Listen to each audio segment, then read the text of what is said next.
Malam itu, hujan turun dengan derasnya, menciptakan simfoni ketukan di jendela ruang praktiku. Aku baru saja hendak menutup berkas terakhir ketika pintu terbuka perlahan, diiringi suara langkah ringan yang sudah begitu akrab di telingaku. Dia datang lagi. Wanita itu selalu muncul di saat yang sama, larut malam, ketika klinik seharusnya sudah sepi. Rambut hitamnya yang panjang masih basah, menempel di wajahnya yang pucat.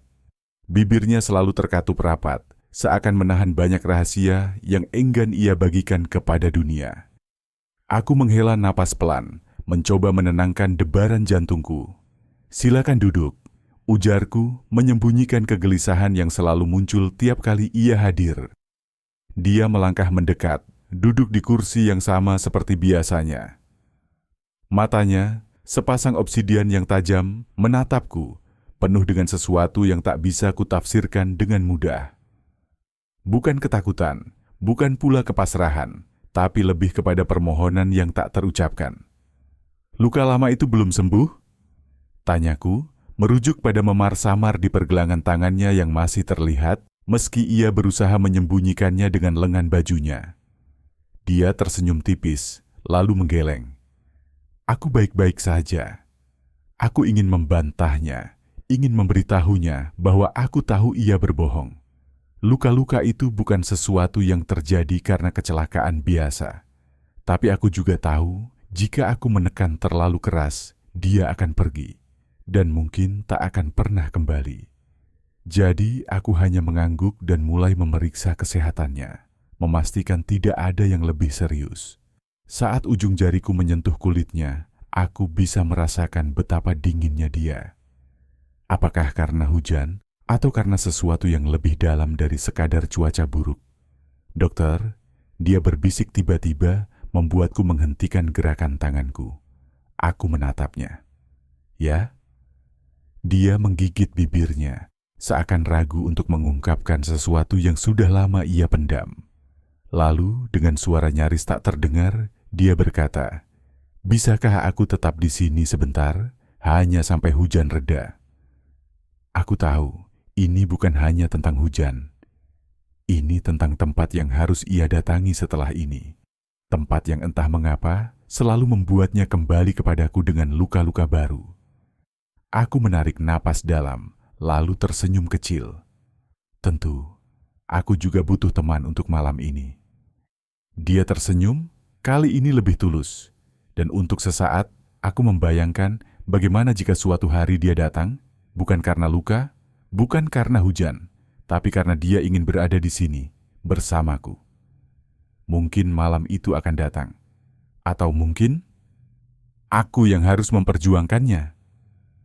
Malam semakin larut, tapi dia masih duduk di kursi itu, menatap kosong ke arah jendela tempat tetesan hujan berlomba-lomba jatuh.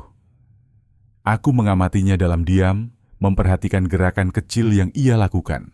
Cara jemarinya menggenggam erat lengan bajunya.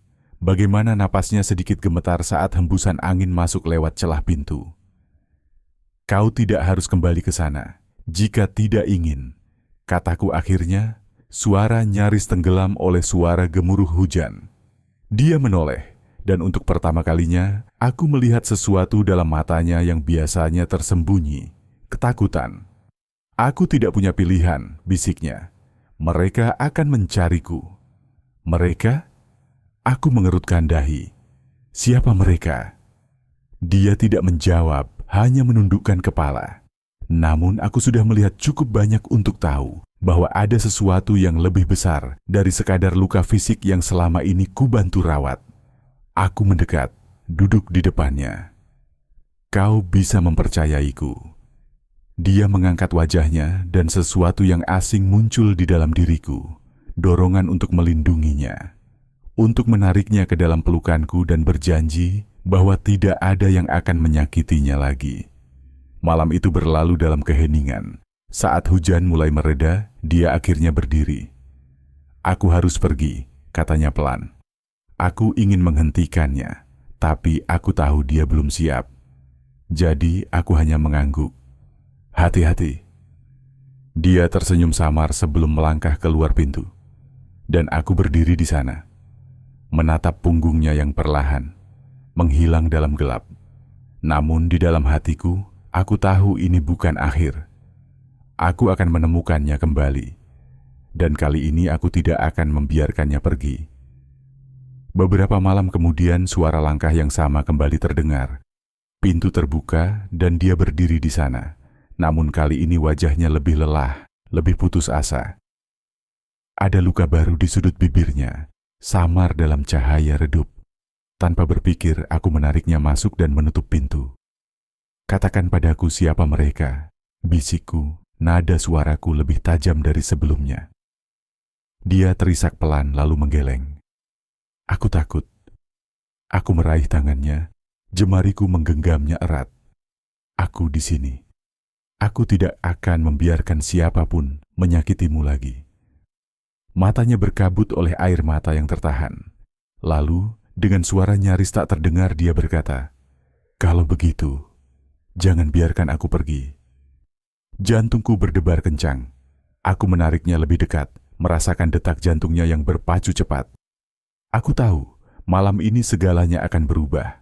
Aku tidak akan hanya menjadi dokternya, aku akan menjadi pelindungnya.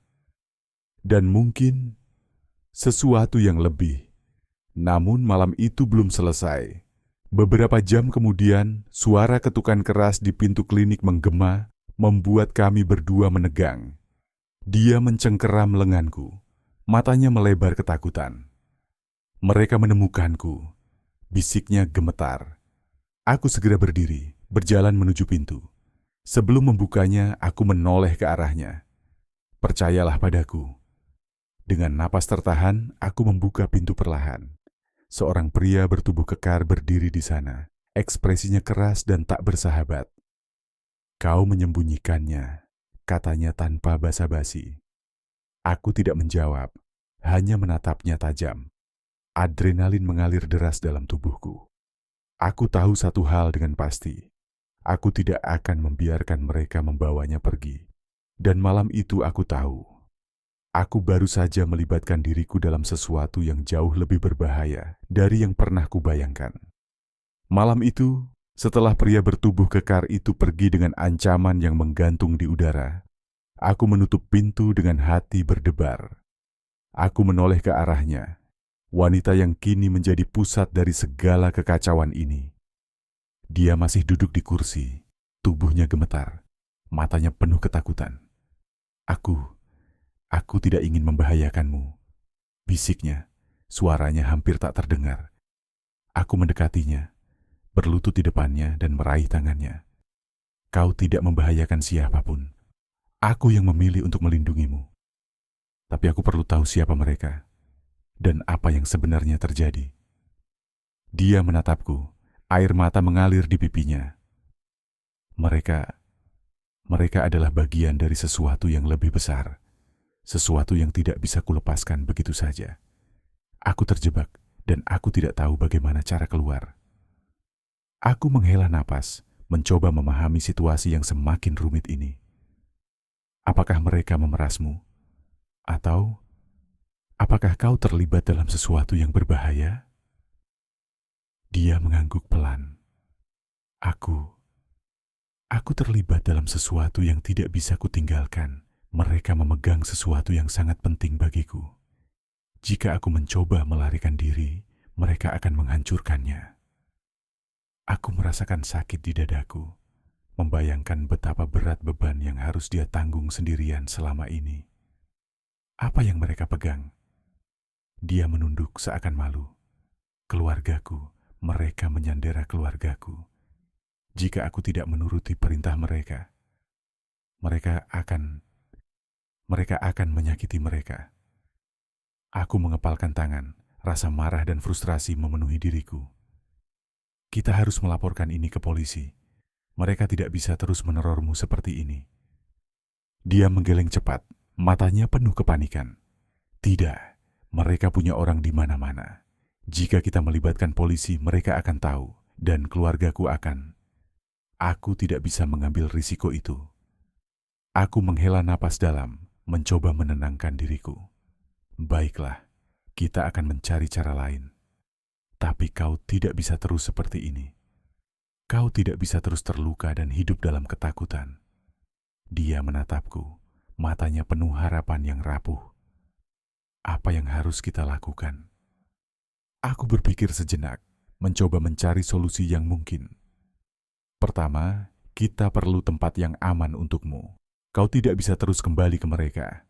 Kedua, kita perlu mencari tahu siapa sebenarnya mereka dan bagaimana kita bisa melepaskanmu dari cengkeraman mereka.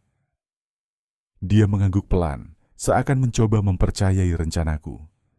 Tapi, bagaimana? Mereka selalu menemukanku. Aku tersenyum kecil, mencoba memberinya sedikit ketenangan. Kita akan berpikir sesuatu. Aku punya beberapa teman yang bisa membantu. Mereka bisa dipercaya. Dia menarik napas dalam, lalu mengangguk. Baiklah, aku percaya padamu. Malam itu aku membawanya ke apartemenku, tempat yang kuharap aman dari mereka. Aku memberinya pakaian kering dan membuatkan teh hangat untuk menenangkannya. Dia duduk di sofa, menatap kosong ke depan, seakan masih mencerna segala yang terjadi. Kau bisa tinggal di sini selama yang kau butuhkan, kataku, duduk di depannya. Aku akan memastikan kau aman. Dia menatapku, matanya penuh rasa syukur. Terima kasih. Aku tidak tahu harus berkata apa. Aku tersenyum. Kau tidak perlu berkata apa-apa. Istirahatlah. Besok kita akan mulai mencari cara untuk mengakhiri semua ini. Dia mengangguk, lalu menunduk. Aku takut pada apa yang akan terjadi selanjutnya.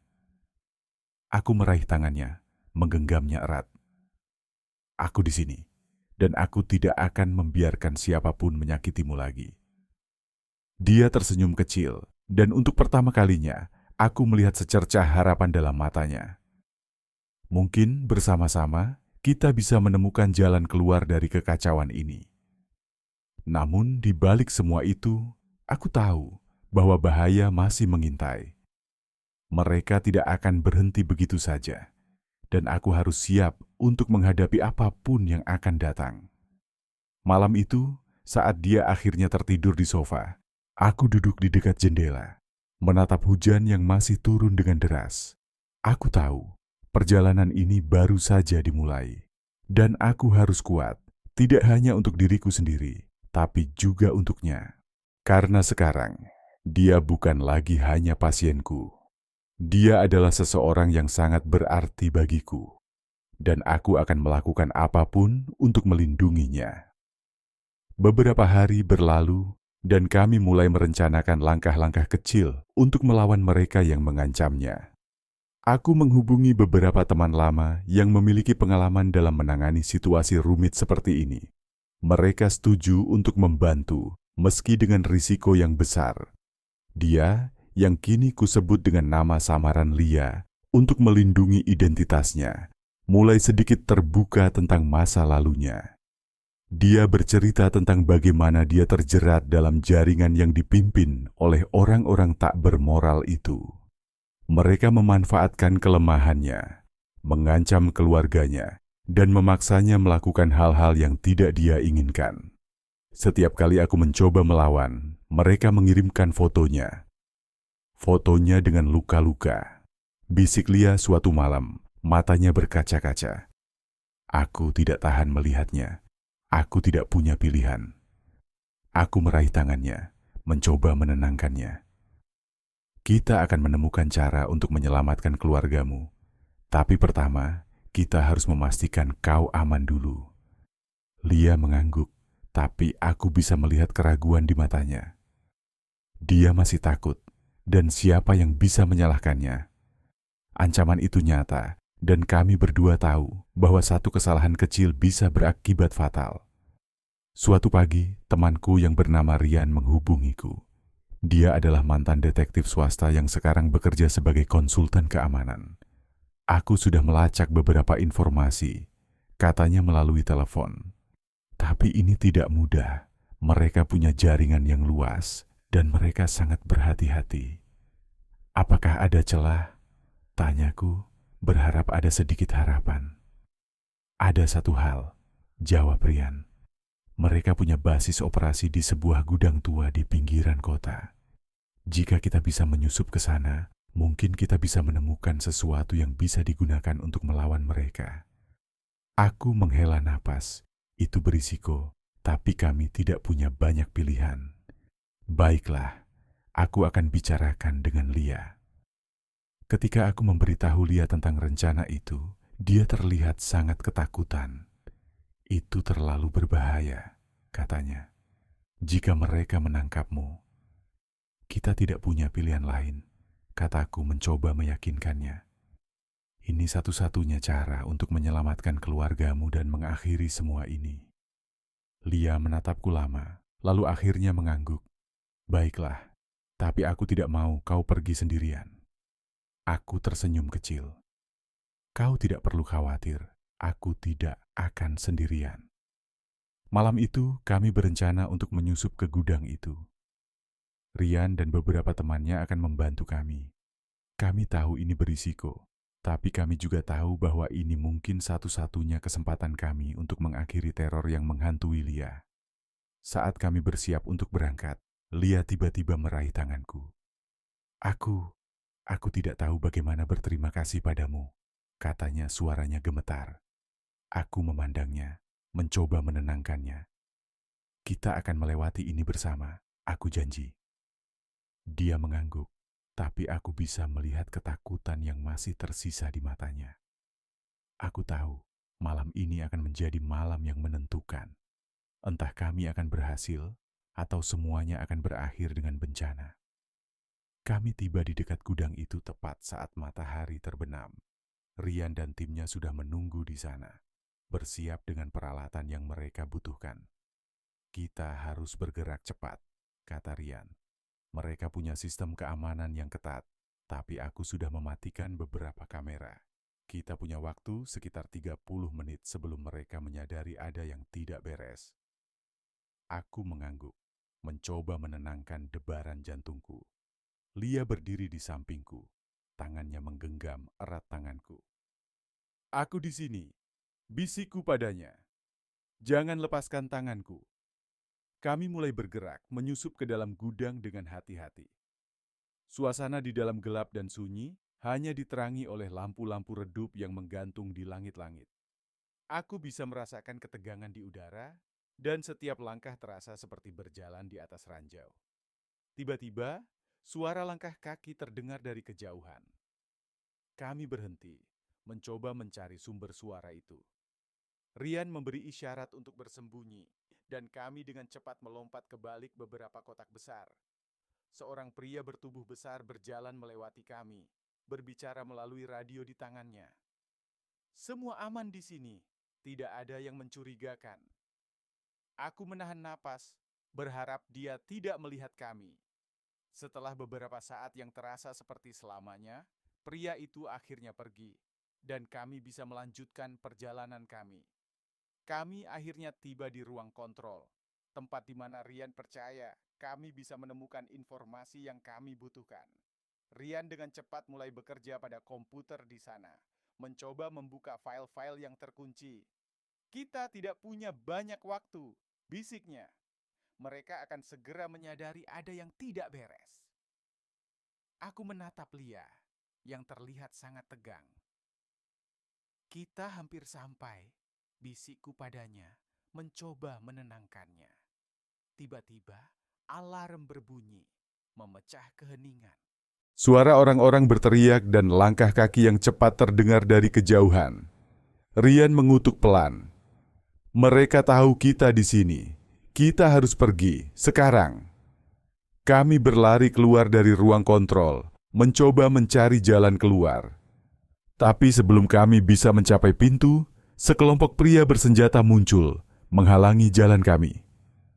Kalian pikir bisa menyusup ke sini tanpa konsekuensi? Kata salah satu dari mereka, dengan senyum sinis di wajahnya. Aku menatap mereka, mencoba mencari cara untuk melarikan diri. Tapi kami terjebak, dan waktu kami hampir habis. Lia meraih tanganku, matanya penuh ketakutan. Aku tidak mau kehilanganmu, bisiknya. Aku memandangnya, mencoba memberinya kekuatan. Kita akan melewati ini, aku janji. Tapi di dalam hatiku aku tahu bahwa ini mungkin akhir dari segalanya. Kami terjebak dan tidak ada jalan keluar yang terlihat. Namun sebelum pria-pria itu bisa melakukan sesuatu, suara sirene polisi tiba-tiba terdengar dari kejauhan. Wajah mereka berubah panik dan mereka mulai berlarian, mencoba melarikan diri. Rian tersenyum kecil. Aku memanggil polisi sebagai cadangan. Ternyata itu keputusan yang tepat. Aku menarik napas lega, tapi kami tahu bahwa ini belum berakhir. Masih ada banyak hal yang harus kami hadapi, dan bahaya masih mengintai di setiap sudut. Tapi setidaknya, malam ini kami selamat. Dan itu sudah cukup untuk membuat kami terus berjuang. Suara orang-orang berteriak dan langkah kaki yang cepat terdengar dari kejauhan. Rian mengutuk pelan. Mereka tahu kita di sini.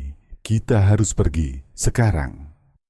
Kami berlari keluar dari ruang kontrol, mencoba mencari jalan keluar. Tapi sebelum kami bisa mencapai pintu, sekelompok pria bersenjata muncul, menghalangi jalan kami. Kalian pikir bisa menyusup ke sini tanpa konsekuensi, kata salah satu dari mereka, dengan senyum sinis di wajahnya. Aku menatap mereka, mencoba mencari cara untuk melarikan diri. Tapi kami terjebak. Dan waktu kami hampir habis. Lia meraih tanganku, matanya penuh ketakutan. Aku tidak mau kehilanganmu, bisiknya. Aku memandangnya, mencoba memberinya kekuatan. Kita akan melewati ini, aku janji. Tapi di dalam hatiku, aku tahu bahwa ini mungkin akhir dari segalanya. Kami terjebak, dan tidak ada jalan keluar yang terlihat. Namun sebelum pria-pria itu bisa melakukan sesuatu, suara sirene polisi tiba-tiba terdengar dari kejauhan. Wajah mereka berubah panik, dan mereka mulai berlarian, mencoba melarikan diri. Rian tersenyum kecil. Aku memanggil polisi sebagai cadangan. Ternyata itu keputusan yang tepat. Aku menarik napas lega, tapi kami tahu bahwa ini belum berakhir. Masih ada banyak hal yang harus kami hadapi. Dan bahaya masih mengintai di setiap sudut. Tapi setidaknya, malam ini kami selamat. Dan itu sudah cukup untuk membuat kami terus berjuang. Setelah polisi tiba dan mengamankan area gudang, kami dibawa ke kantor polisi untuk memberikan keterangan. Lia masih terlihat sangat ketakutan. Tangannya terus menggenggam erat tanganku sepanjang perjalanan. Aku mencoba meyakinkannya bahwa semuanya akan baik-baik saja, tapi aku tahu bahwa ini baru permulaan dari pertempuran yang lebih besar. Di kantor polisi, kami ditemui oleh seorang detektif bernama Inspektur Arman. Dia adalah sosok yang tegas tapi bijaksana, dan setelah mendengar cerita kami, dia mengangguk pelan. Ini bukan kasus biasa, katanya.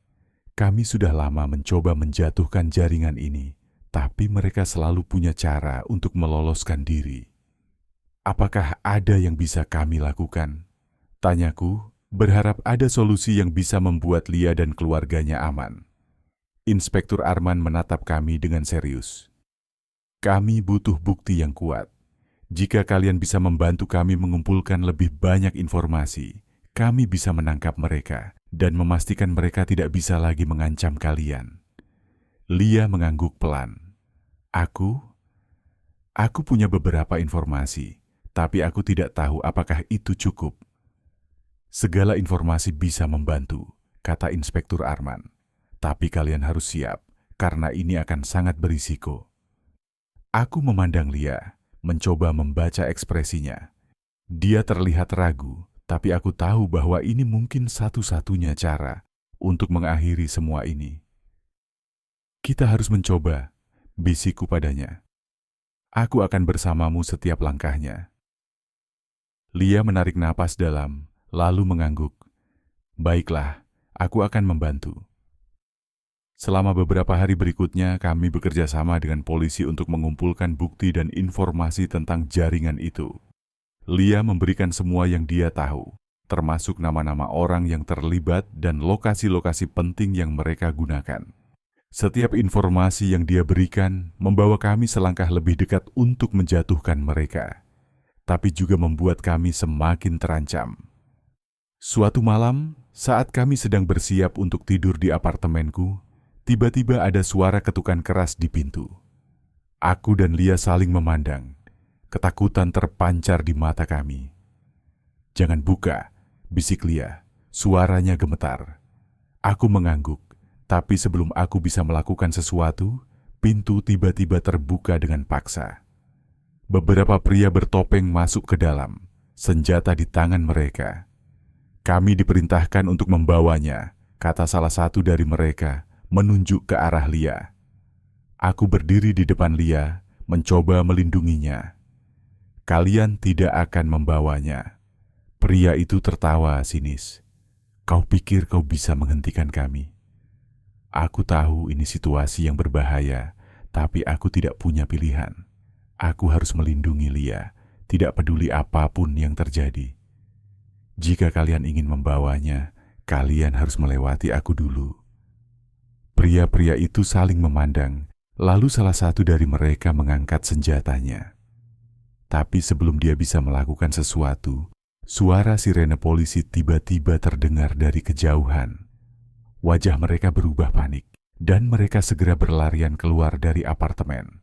Aku menarik napas lega, tapi aku tahu bahwa ini belum berakhir. Mereka akan kembali, dan kami tidak bisa terus mengandalkan keberuntungan. Lia meraih tanganku, matanya penuh ketakutan. Aku tidak tahu harus bagaimana lagi. Aku memandangnya, mencoba memberinya kekuatan. "Kita akan menemukan cara. Aku janji." Keesokan harinya, kami menghubungi Inspektur Arman dan memberitahunya tentang serangan itu. Dia mengangguk serius. Mereka semakin terdesak. Itu artinya mereka akan melakukan apapun untuk menghentikan kalian. "Apakah ada yang bisa kita lakukan?" tanyaku, berharap ada solusi yang bisa membuat Lia dan keluarganya aman. Inspektur Arman berpikir sejenak lalu berkata, "Kami punya rencana, tapi ini akan sangat berisiko." "Katakan saja," kata Lia, suaranya tegas meski masih terlihat takut. "Kami akan mengatur pertemuan dengan pemimpin mereka. Jika kalian bisa membuat mereka mengaku di depan kami bisa menangkap mereka dan memastikan mereka tidak bisa lagi mengancam kalian." Aku memandang Lia, mencoba membaca ekspresinya. Dia terlihat ragu, tapi aku tahu bahwa ini mungkin satu-satunya cara untuk mengakhiri semua ini. "Kita harus mencoba," bisikku padanya. "Aku akan bersamamu setiap langkahnya." Lia menarik napas dalam, lalu mengangguk. "Baiklah, aku akan melakukannya." Rencana itu diatur dengan cepat. Kami akan bertemu dengan pemimpin jaringan itu di sebuah lokasi terpencil, di mana polisi akan bersembunyi dan merekam semuanya. Ini berisiko, tapi kami tahu bahwa ini mungkin satu-satunya cara untuk mengakhiri teror yang menghantui Lia. Malam itu, kami tiba di lokasi yang telah ditentukan.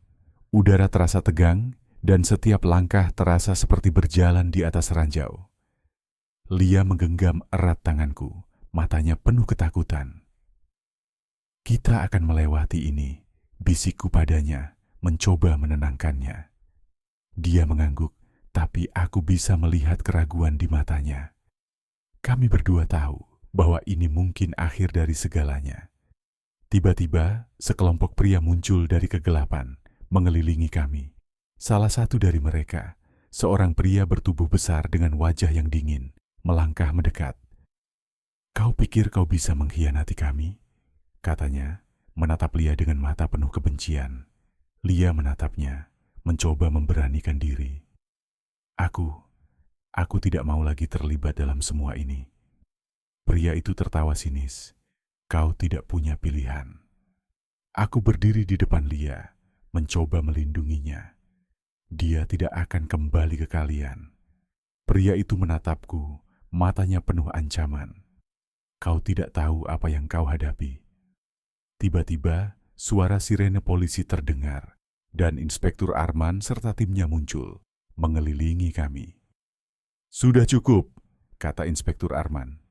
"Kalian ditangkap." Pria-pria itu terlihat panik, mencoba melarikan diri, tapi polisi dengan cepat menangkap mereka. Pemimpin itu menatap Lia dengan mata penuh kebencian, tapi dia tidak bisa melakukan apa-apa. Lia menarik napas lega, dan aku bisa melihat air mata di matanya. Ini sudah berakhir?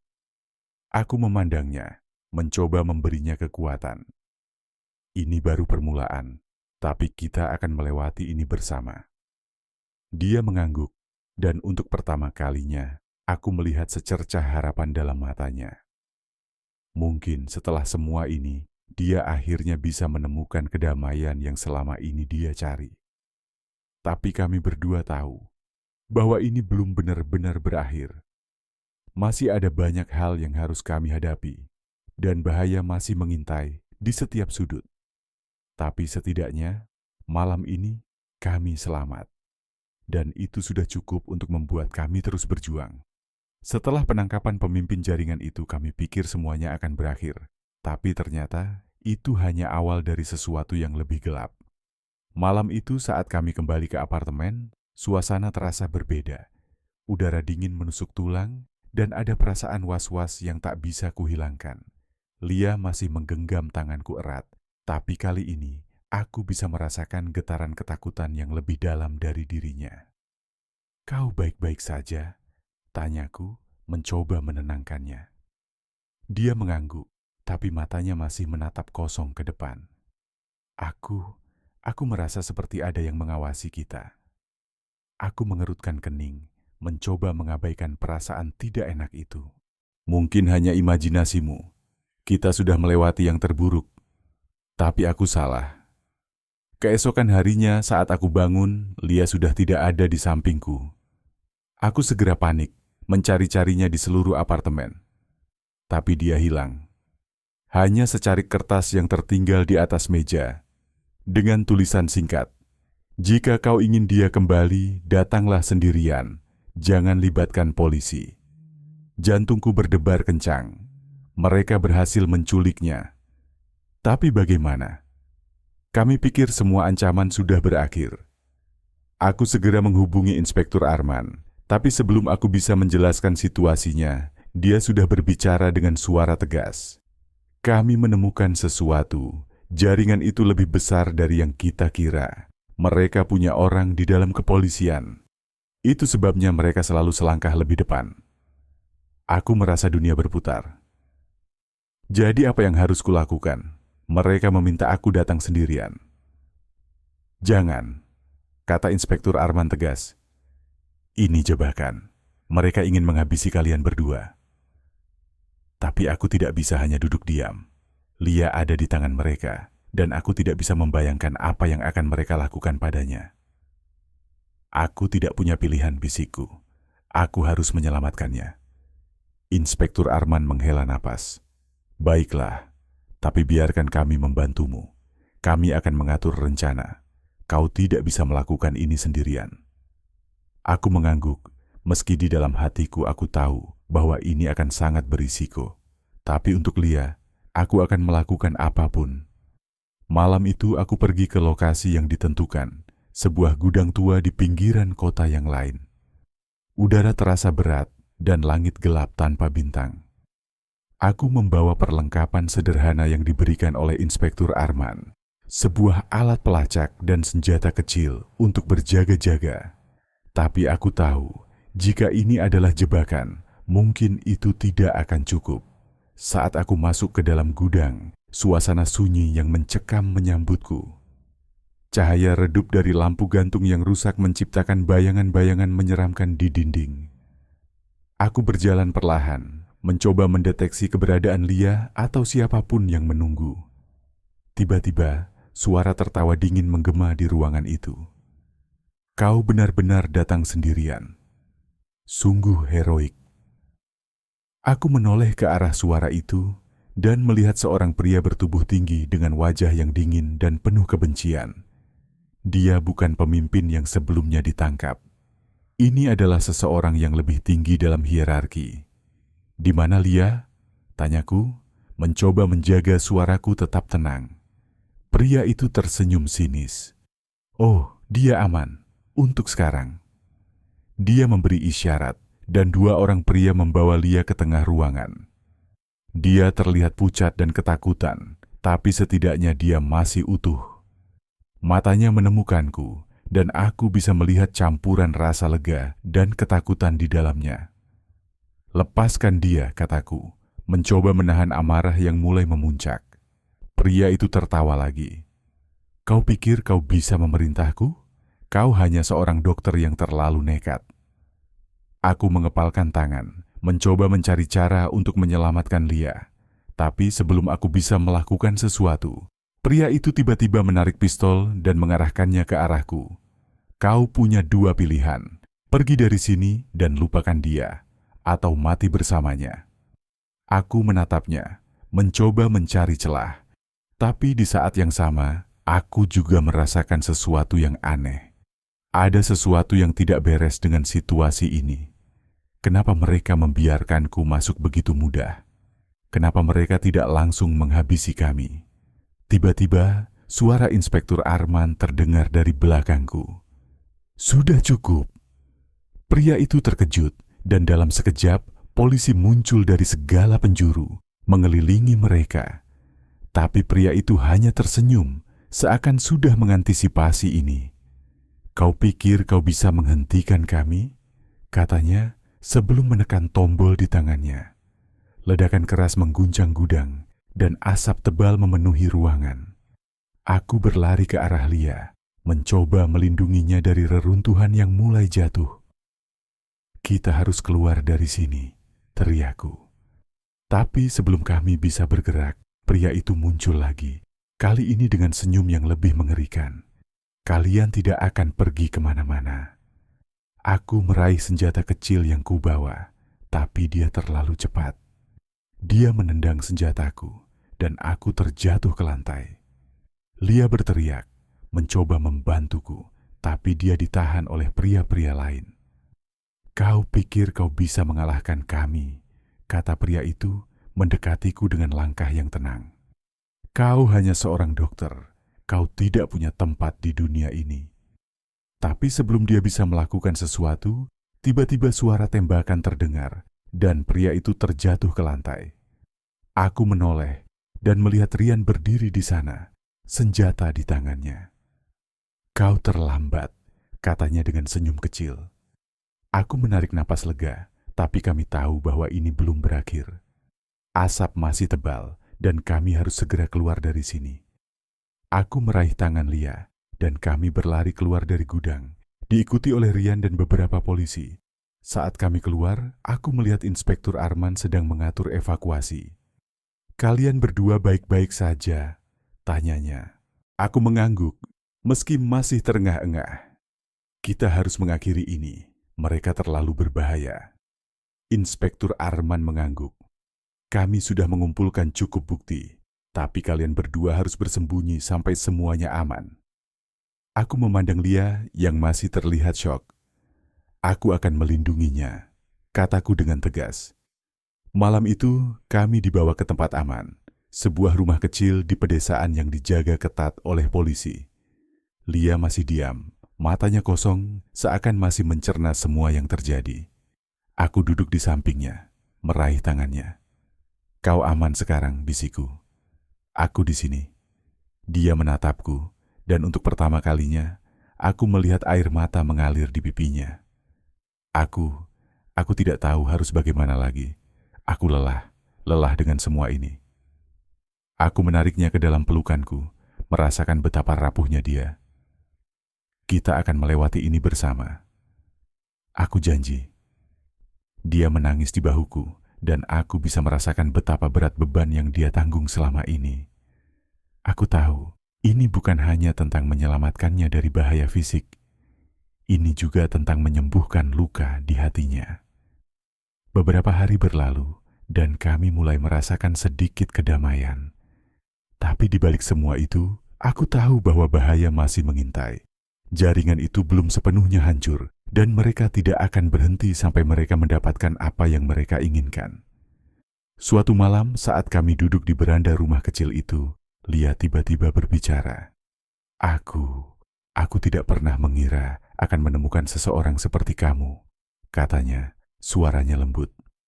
Aku menatapnya, mencoba memahami apa yang dia rasakan. Aku juga tidak pernah mengira akan terlibat dalam sesuatu seperti ini. Tapi aku tidak menyesal, karena aku menemukanmu. Dia tersenyum kecil, dan untuk pertama kalinya, aku melihat secercah cahaya dalam matanya. Aku tidak tahu apa yang akan terjadi selanjutnya. Tapi aku tahu satu hal. Aku tidak ingin kehilanganmu. Aku meraih tangannya, menggenggamnya erat. Kau tidak akan kehilangan aku. Aku di sini, dan aku tidak akan kemana-mana. Dia menatapku, matanya penuh dengan perasaan yang selama ini terpendam. Dan dalam keheningan malam itu, kami berdua tahu bahwa ini bukan hanya tentang bertahan hidup. Ini tentang menemukan sesuatu yang lebih dalam, sesuatu yang layak diperjuangkan. Tapi kami juga tahu bahwa perjalanan ini belum berakhir. Masih ada misteri yang harus diungkap dan bahaya yang harus dihadapi. Tapi setidaknya kami punya satu sama lain. Dan itu sudah cukup untuk membuat kami terus berjuang.